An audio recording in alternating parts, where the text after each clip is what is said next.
Bueno, buenos días a todos, buenos días queridos hermanos, amigos, los que estáis aquí, los que nos veis en directo desde casa, los que nos veréis después en diferido, buenos días a todos. Y feliz año, primer domingo del año 2021. Me gustaría desearles que sea un año bueno, que sea un año inolvidable como lo será el año anterior, pero por otras causas, ¿no? Por causas bonitas, por causas que nos edifiquen, como por ejemplo que recordemos el año 2021 como el año que decidimos conocer más al Señor. Pues sabéis, hoy sentía como una gran responsabilidad porque, digo, primer domingo del año, tal vez hay que decir algunas palabras trascendentales o algo que nos anime a transitar ese nuevo año que se nos presenta. Pero claro, tenía pendiente el mensaje de octubre, un mensaje que pertenecía al estudio de Santiago.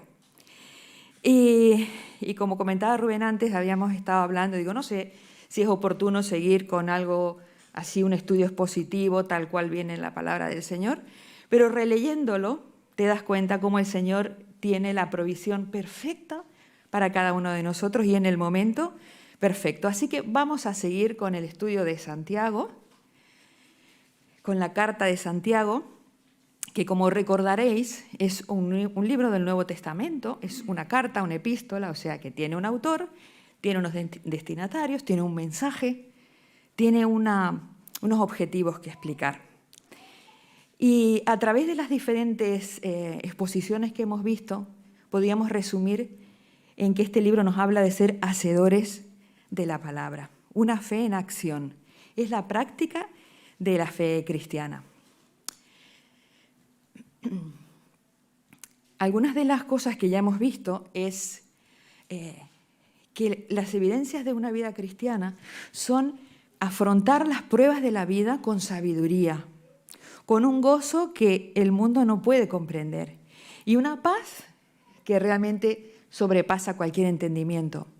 En otro de los mensajes también aprendimos que para vencer las tentaciones el Señor nos dará una fortaleza sobrenatural.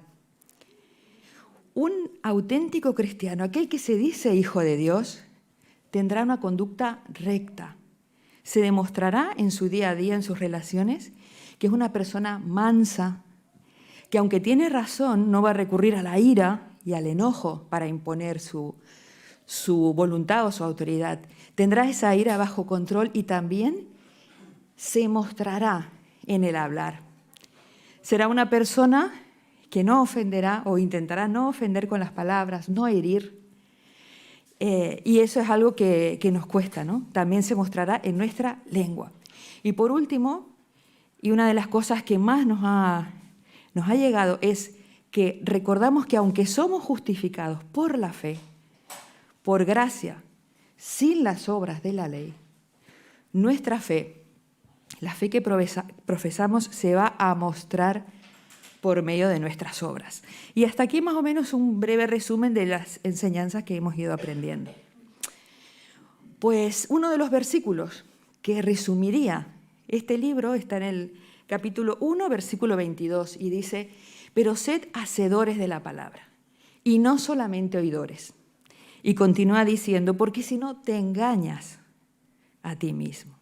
Y ojalá que esta sea nuestra oración. Hoy estamos en plan oidores. Hoy vamos a escuchar de nuevo un mensaje que parece que ya lo sabemos, ¿no?, de memoria, pero demos un paso más allá, el ser también hacedores de la palabra. Vamos entonces a leer el pasaje que me toca a mí, que está en Santiago, no sé si lo veis muy pequeñito, no, se ve bien. Santiago 2, del 1 al 13. Vamos a leerlo. Y dice así: este apartado habla acerca de no hacer acepción de personas, ¿vale? O sea, no tener favoritismos ni discriminar a nadie, ¿vale? Este sería el título de este pasaje. Santiago 2:1. Hermanos míos, que vuestra fe en nuestro glorioso Señor Jesucristo sea sin acepción de personas.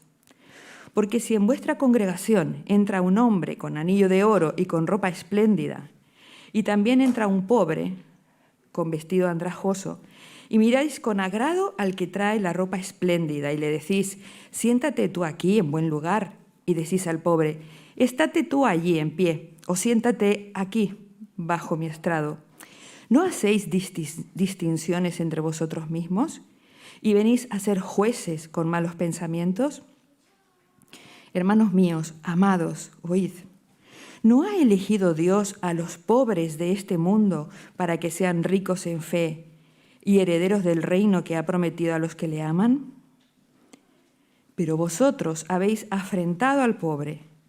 ¿No os oprimen los ricos y no son ellos mismos que os arrastran a los tribunales? ¿No blasfeman ellos el buen nombre que fue invocado sobre vosotros?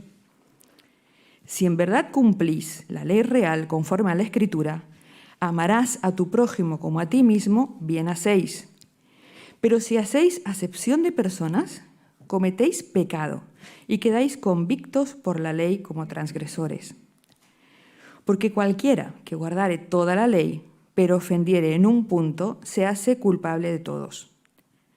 Pero el que dijo, no cometerás adulterio, también ha dicho. Porque el que dijo, no cometerás adulterio, también ha dicho, no matarás. Ahora bien, si no cometes adulterio, pero matas, ya te has hecho transgresor de la ley. Así hablad y así haced, como los que habéis de ser juzgados por la ley de la libertad. Porque juicio sin misericordia se hará con aquel que no hiciere misericordia, y la misericordia triunfa sobre el juicio. Cerramos nuestros ojos unos segunditos. Padre Celestial, te rogamos, Señor, que puedas abrir nuestra mente, nuestro corazón, que podamos ser oidores, Señor, pero con una actitud sensible, con una actitud de dejarnos examinar por ti, Padre Santo. Ayúdanos a escuchar tu voz y te agradecemos porque siempre tienes provisión espiritual para cada uno de nosotros. Gracias en el nombre del amor que tuviste para con nosotros por medio de Jesús. Amén. Vale, este pasaje, empezando por el versículo 1, se dirige, como todo el libro, a los creyentes, a los que un día confesaron creer que Jesús era el Salvador, el Mesías prometido. Al empezar Santiago también leemos que es a los que están en la dispersión. Y fijaros que he ido buscando el primer versículo en diferentes traducciones para entender realmente cómo era el énfasis de estas frases donde dicen, hermanos míos, que vuestra fe en nuestro glorioso Señor Jesucristo sea sin acepción de personas. En una traducción encontré en La Dios habla hoy que decía, hacer acepción de personas es hacer discriminaciones entre una persona y otra. En la Nueva Versión Internacional habla de tener favoritismos. Y gracias a un querido hermano, a Dani Gumá, no sé si nos estará escuchando, él siempre dice que la traducción del catalán tiene una sensibilidad especial. Pues oye, es verdad. Porque este versículo, Santiago 2.1, dice «Germans meus, no comprometeu la fe que teniu en nuestro Señor Jesucristo». Aporta un matiz que las otras traducciones no tienen. No comprometas la fe que tienes en nuestro Señor Jesucristo glorioso, haciendo distinción de personas. Lo sabemos, pero no lo hacemos. Y es curioso cómo termina el pasaje anterior donde habla de que la religión pura y sin mácula es visitar, cuidar a los huérfanos y a las viudas, dos colectivos que entonces y ahora eran de los más vulnerables, ¿no? De los más desfavorecidos. La idea principal entonces estaría clara, no hacer acepción de personas. Pero claro, el pasaje sigue. Y Santiago, que es muy práctico, tiene ideas cortas, prácticas, proactivas. Pareciera un libro sencillo, pero está basado en una teología muy profunda porque, aunque no lo dice explícitamente, pero implícitamente vemos cómo nos va mostrando cómo es Dios. Y para ilustrarnos esto, Santiago empieza con un ejemplo. Dice, versículo 2, si en vuestra congregación entra un hombre con anillo de oro y ropa espléndida, y también entra un pobre con vestido andrajoso, haciendo un contraste.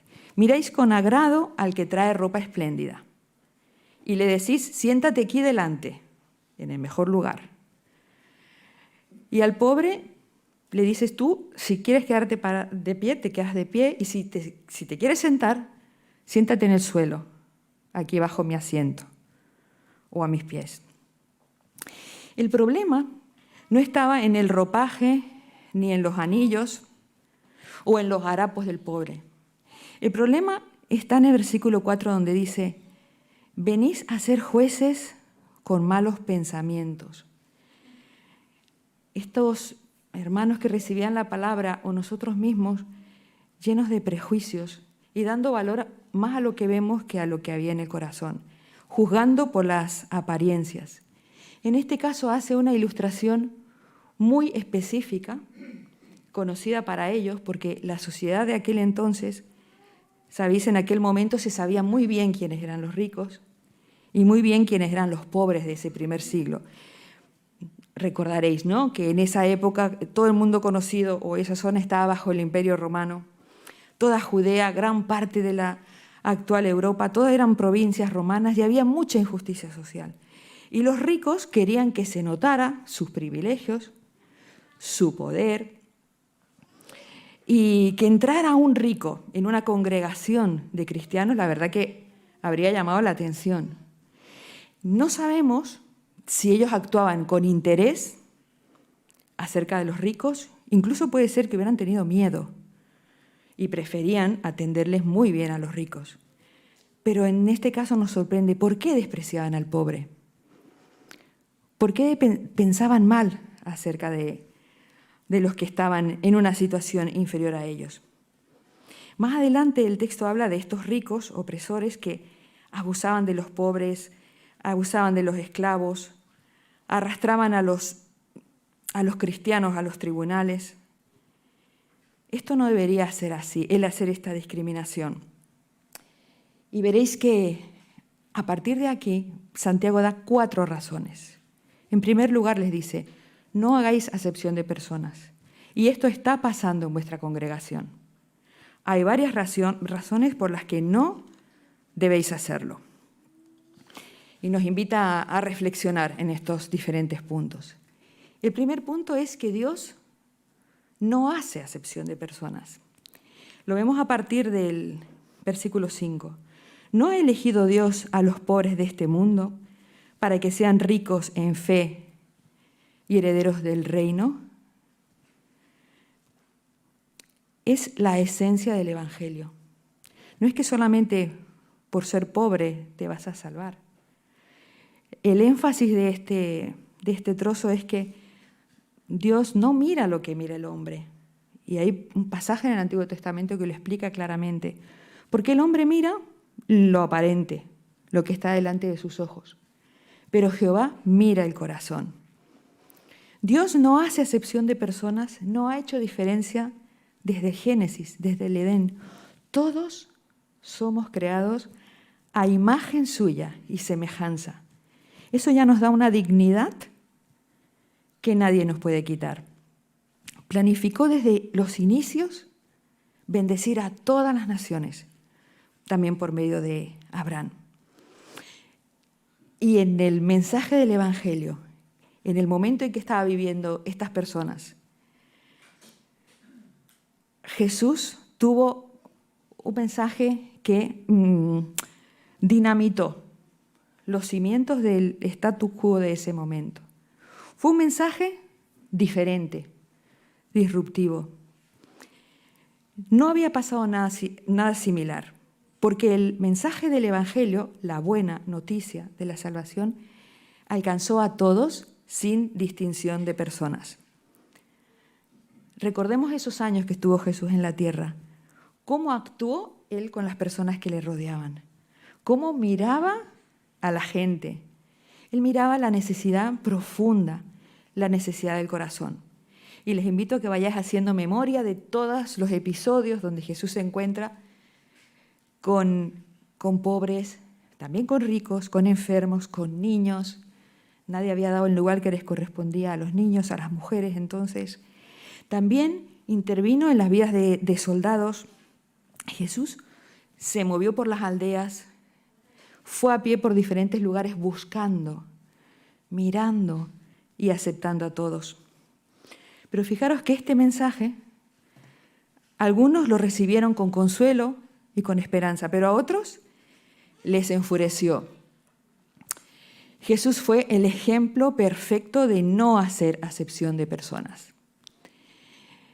Y fijaros que esa realidad, ese ejemplo que parece tan apropiado para el primer siglo, es la misma realidad de nuestras iglesias. La realidad de la diversidad antes y la realidad de la diversidad ahora.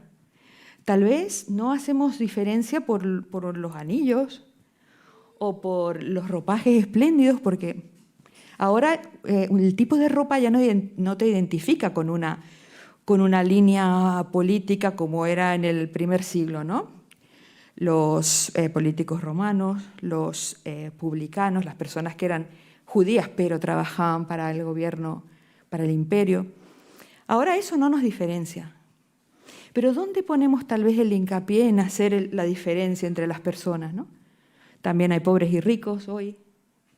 También pueden ser por diferencias culturales, diferencias intelectuales, costumbres, color de piel,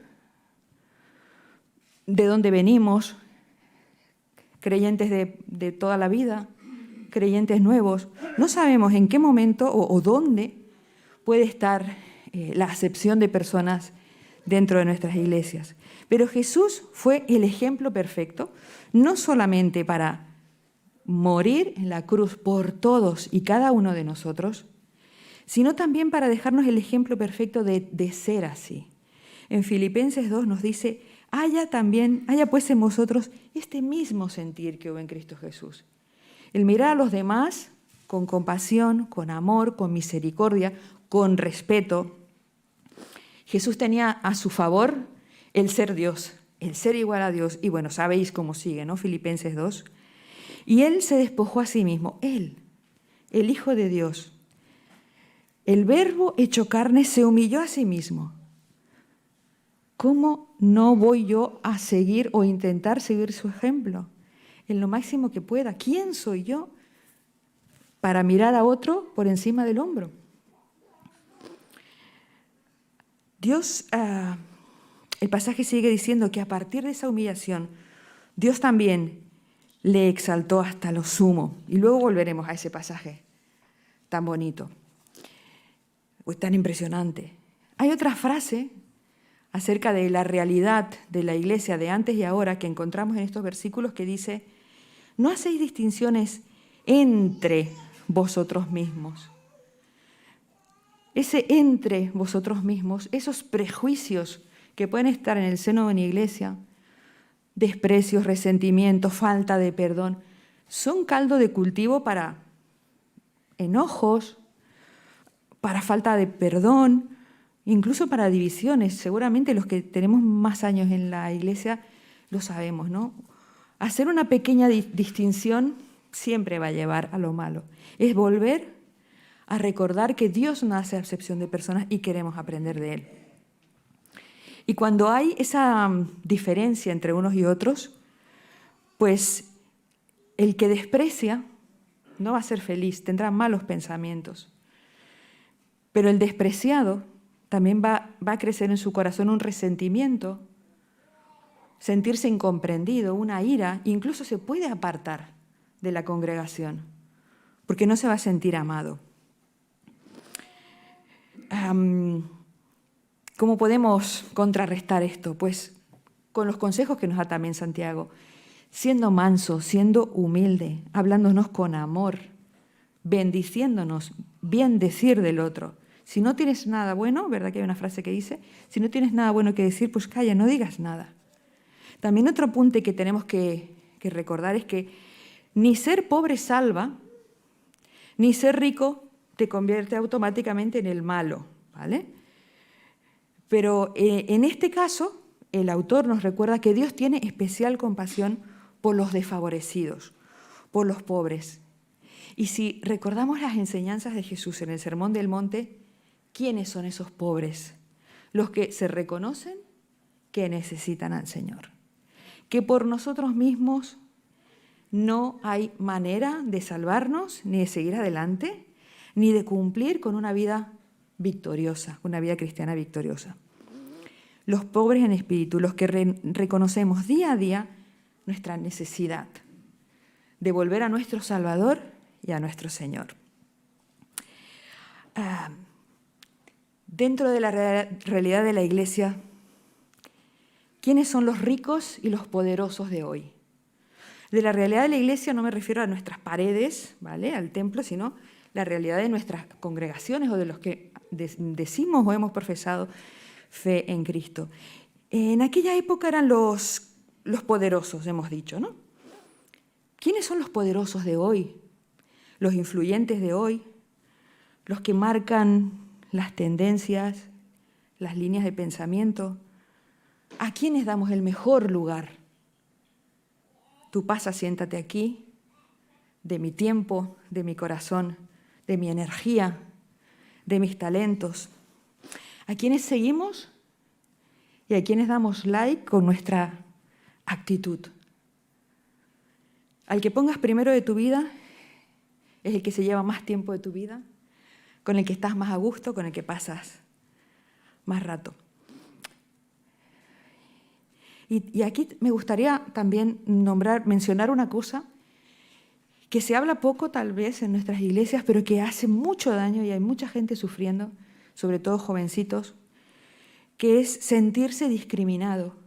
Alguien ha oído hablar, ¿no?, del bullying, de personas que en otras circunstancias o en la escuela o en otros entornos hay alguien que hace acepción de personas con ellos, que les discrimina.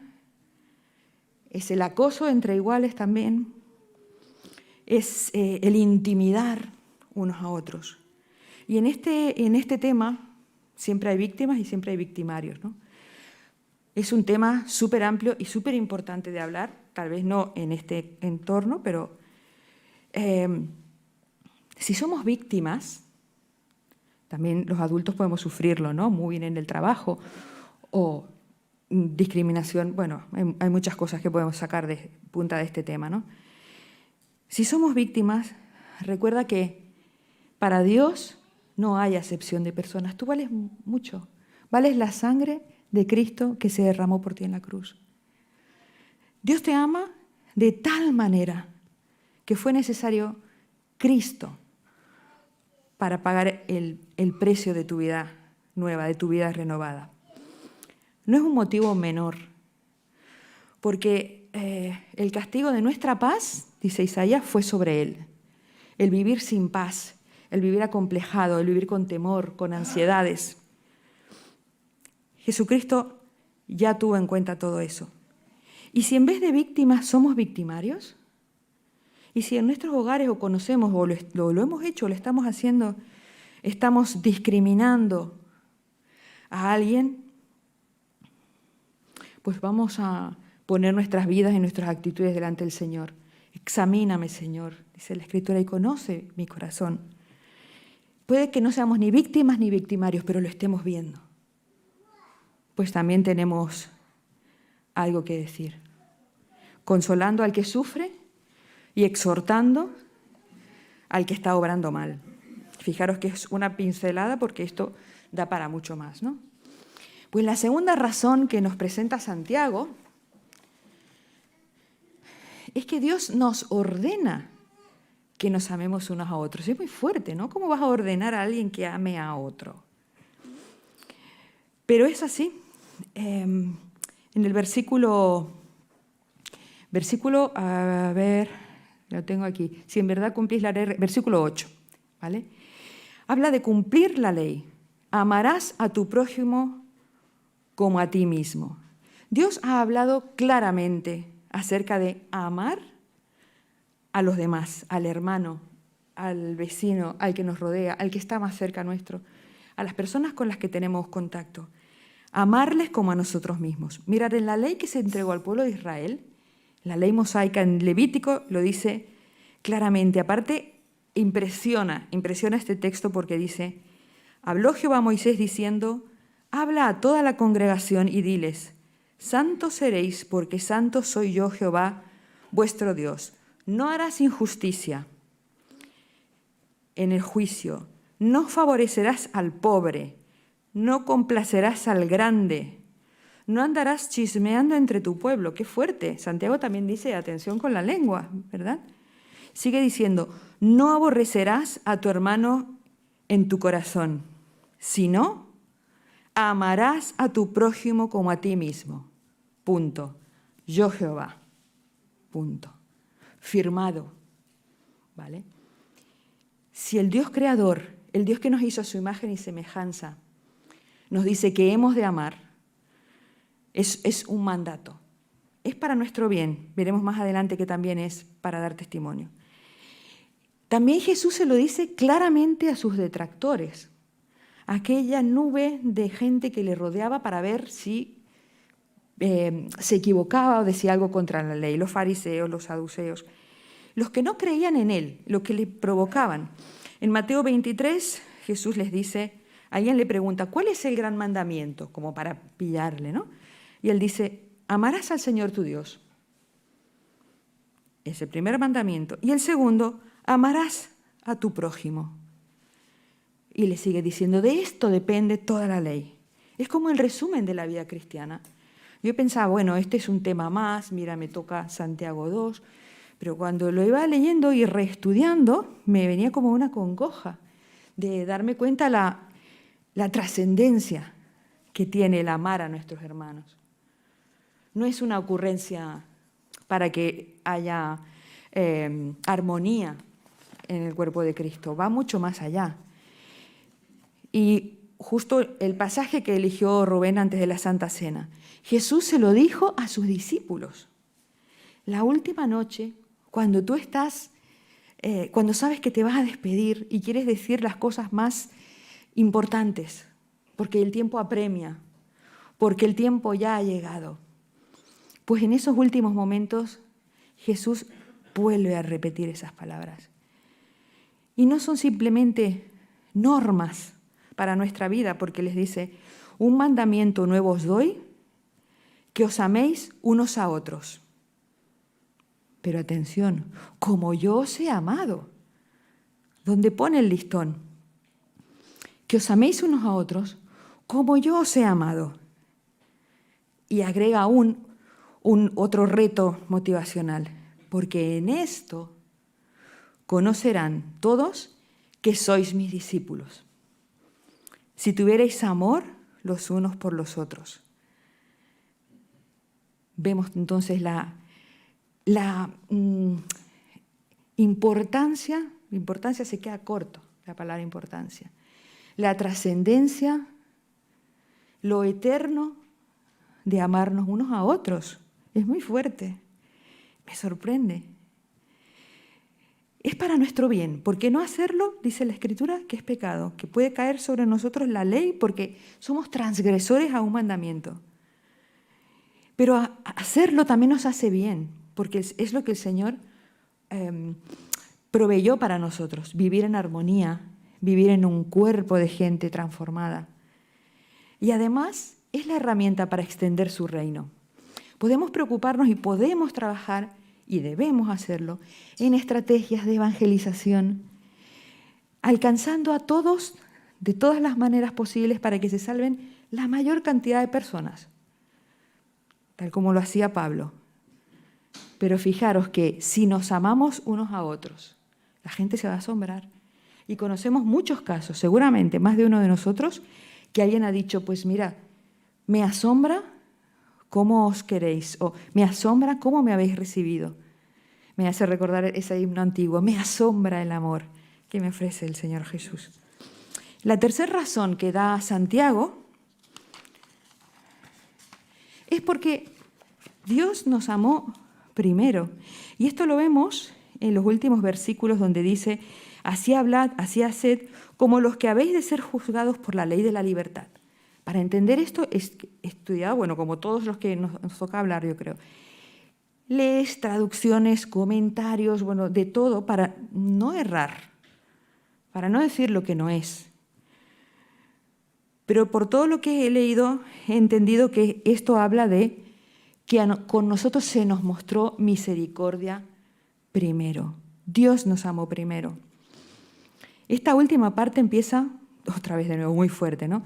Así hablad, así haced, basta de teorías. Porque vas a ser juzgado también por lo que voy a ser juzgada por lo que digo y no hago. Antes mencionaba la ley pura y dura, ¿no? La ley mosaica, la ley que se dio al pueblo de Israel por medio de Moisés. Ahora habla de otra ley, dice la ley de la libertad. No vamos a usar esta ley de la libertad para hacer cualquier cosa, como Pablo habla muy bien de este tema, sino se refiere a la libertad en Cristo, porque hemos sido salvos por gracia, por el puro afecto de su voluntad. Y somos libres, pero llamados a obedecer. Somos libres para hacerlo o para no hacerlo. Somos libres para ser fieles o no al llamado de Cristo. Fijaros que antes de esto era imposible cumplir con ningún requerimiento. Por eso ya Cristo pagó por nuestros pecados, para que pudiéramos ser justificados, salvos por gracia. Y creo que también se leyó, o lo tenía yo ya también pensado, si lo leímos en Efesios, perdón, que hemos sido salvados para buenas obras.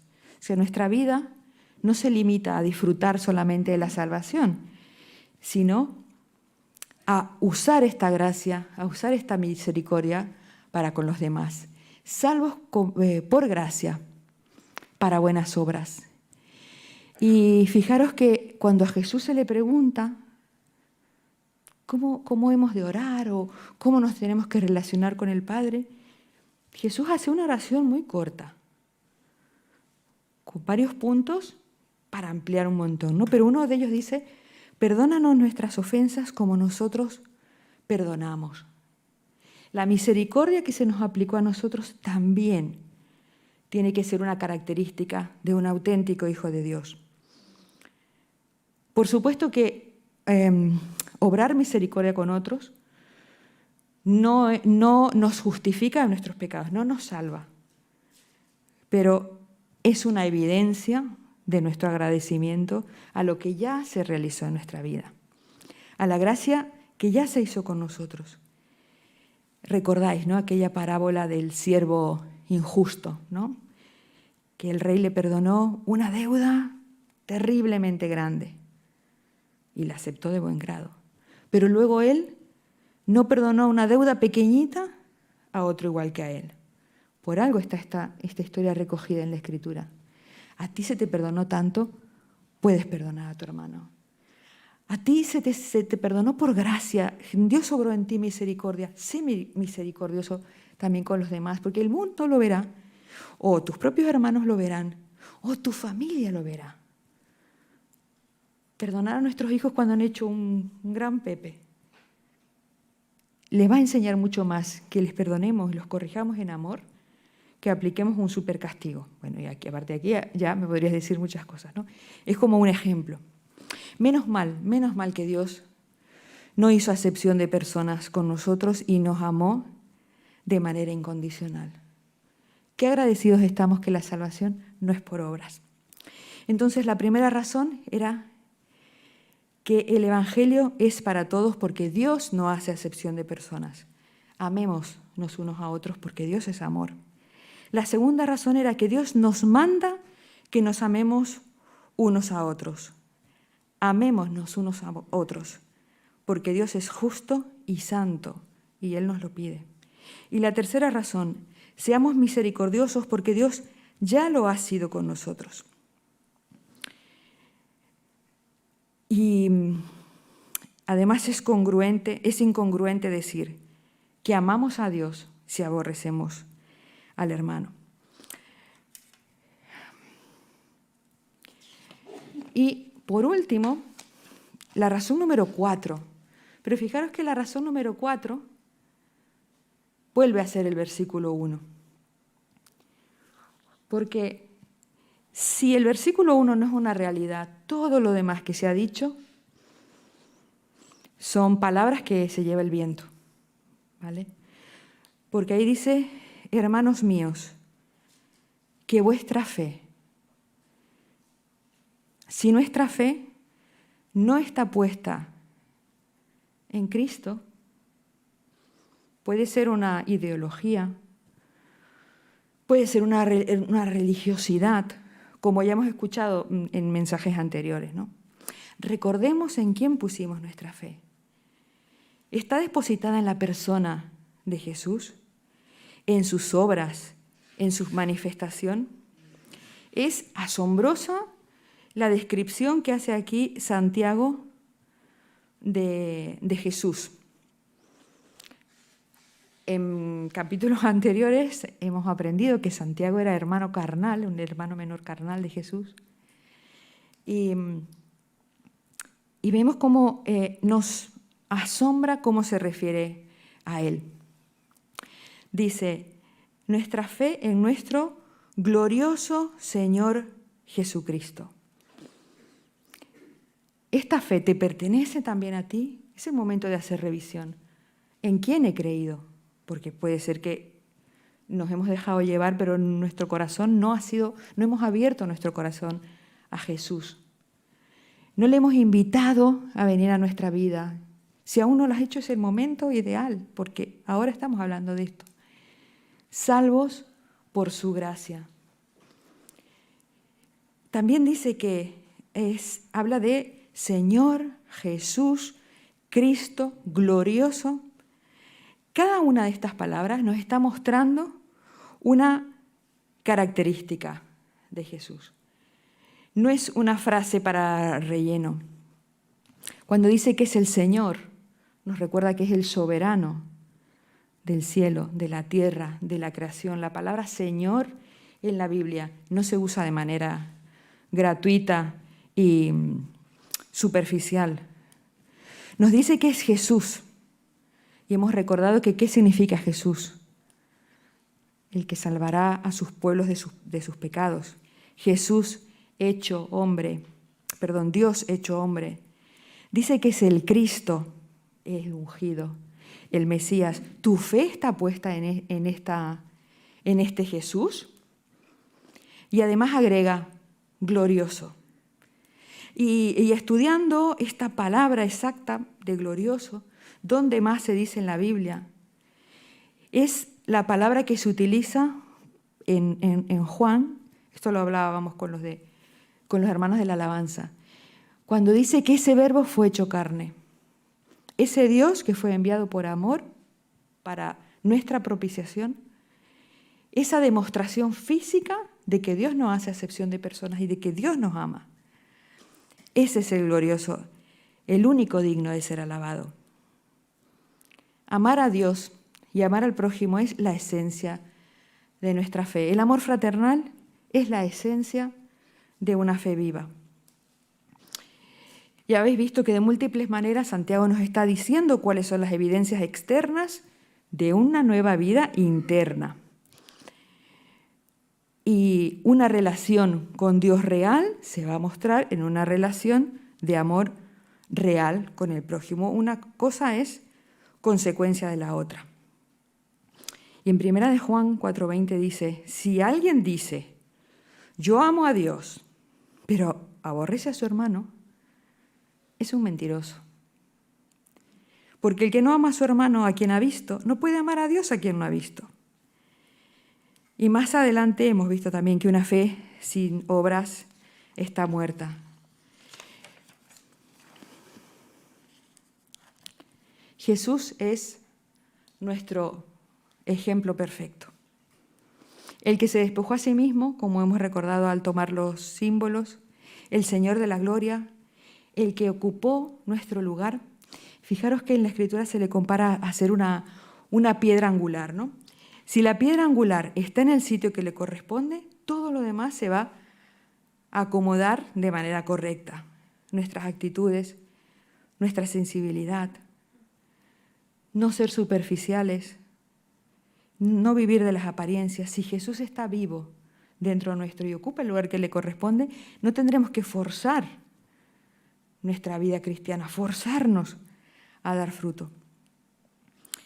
Porque amar al prójimo no es opcional. Podríais leer luego en casa para repasar esto, primera de Juan 4, del versículo 8 en adelante. Amémonos unos a otros, porque el amor es de Dios. Y dice en este mismo pasaje, si nos amamos unos a otros, fijaros la doble intención, Dios permanece en nosotros.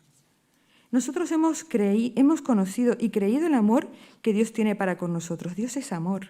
Y el que permanece en amor, permanece en Dios y Dios en él. Bueno, es un pasaje hermoso, profundo para estudiar toda la vida. Como si hoy te preguntaran, ¿de qué vas a hablar? ¿Del amor de Dios? ¿Vale? No nos alcanzan todas nuestras vidas juntas para ni siquiera llegar a tocar el borde del manto del amor de Dios por nosotros. Pero lo que sí está claro es que hemos de permanecer en su amor. Y porque es lo que Jesús en sus últimos momentos les dijo. Les recordó en Juan 15. Sabía que llegaría el momento que diríamos es que no voy a poder. Estamos a principio de año. Quién más, quién menos escribe sus propósitos, procura tomar decisiones, es decir, este año sí. Estamos a 3 días del año 2021 y me propuse leer X capítulos al día. Voy tarde, pero mira, voy a recuperar estos 3 días que ¿quién no se hace propósitos al comienzo de cada año? Pero pasan los días y decimos, mira, no lo puedo hacer. Me doy por vencido. Y Jesús mismo sabe que tampoco lo vamos a poder hacer. Por eso dice en Juan 15, separados de mí, nada podéis hacer. Por más que te esfuerces, por más que estudies Santiago y tomes nota, y tomemos nota y nos miremos los vídeos, no es lo que hacemos. Y al estudiar, esto lo estudié en octubre, lo volví a estudiar y luego se me cambió mucho el mensaje. Porque estaba haciendo foco en lo que yo tengo que hacer, ¿vale? Y está bien, en las evidencias de una fe cristiana. Pero me estaba olvidando que lo más importante es el por qué y de dónde viene esa convicción. Y el Señor Jesús lo recoge perfectamente en Juan 15 cuando dice, mira, separados de mí, nada podéis hacer. Jesús lo sabe. Jesús sabía que no podemos cambiar nuestra forma de actuar. Que para cambiar nuestra forma de actuar tenemos que cambiar nuestra forma de pensar. Que la única manera es renovar nuestra mente a la mente de Cristo. Permanecer en Él es cuidar nuestra relación con Jesús. Sí, hemos de amar a nuestros hermanos, pero permaneciendo en Jesús. Permanecer en Él es estar cerca, estar conectados, escuchar su voz. ¿Cómo? Pues leyendo su palabra, hablando con Él, abriendo nuestro corazón, presentándole nuestra ansiedad, nuestro temor, nuestros sueños. Es el Señor el que cambia. Vamos a seguir estudiando Santiago, vamos a seguir viendo cuáles son esas evidencias externas de la fe. Pero si no permanecemos en su amor, como la vid, ¿no?, que dice en Juan 15, no hay rama autónoma. No hay una rama que tenga vida en sí misma. No podemos sacar fuerzas de nosotros, no podemos sacar un amor por los demás que no haya sido derramado primero. La importancia es permanecer en Jesús, que las evidencias vendrán por añadidura. Y sabéis cuando, como decimos, ¿no? Ahora es una oportunidad, pues la misma oportunidad que podemos tener en agosto, pero bueno, nos gusta cuando empieza un año, cuando empieza un curso, pues repasar cosas de nuestra vida, tomar decisiones. Y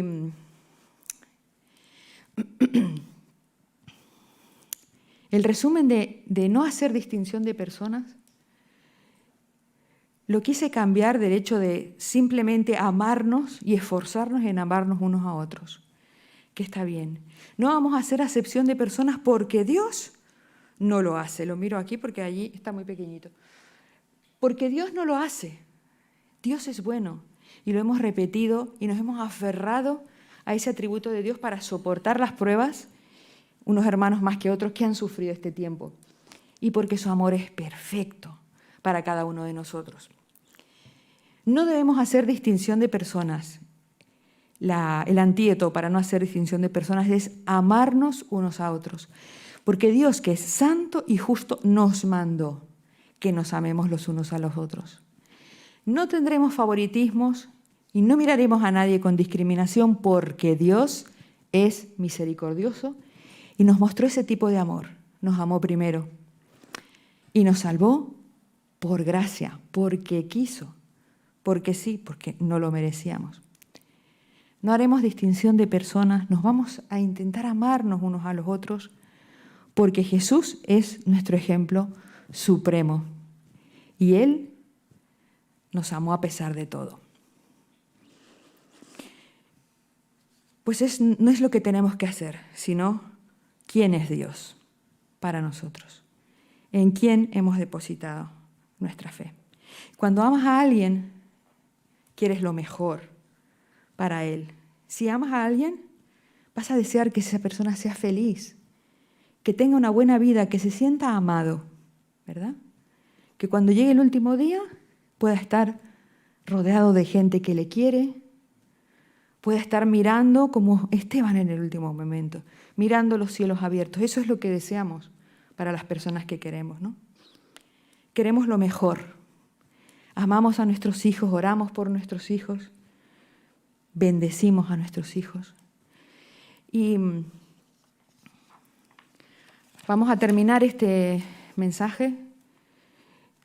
Quise terminar este mensaje con un deseo, ¿vale? Todos hemos recibido postales, WhatsApps, un montón de inputs estos días, ¿verdad?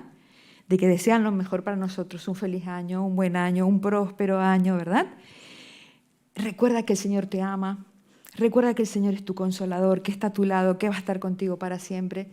Y por eso vamos a terminar así, deseándonos lo mejor los unos a los otros, pero lo mejor para nuestra vida es conocer a Jesús como nuestro Salvador, como empezaba el versículo 1, como nuestro Señor Jesucristo.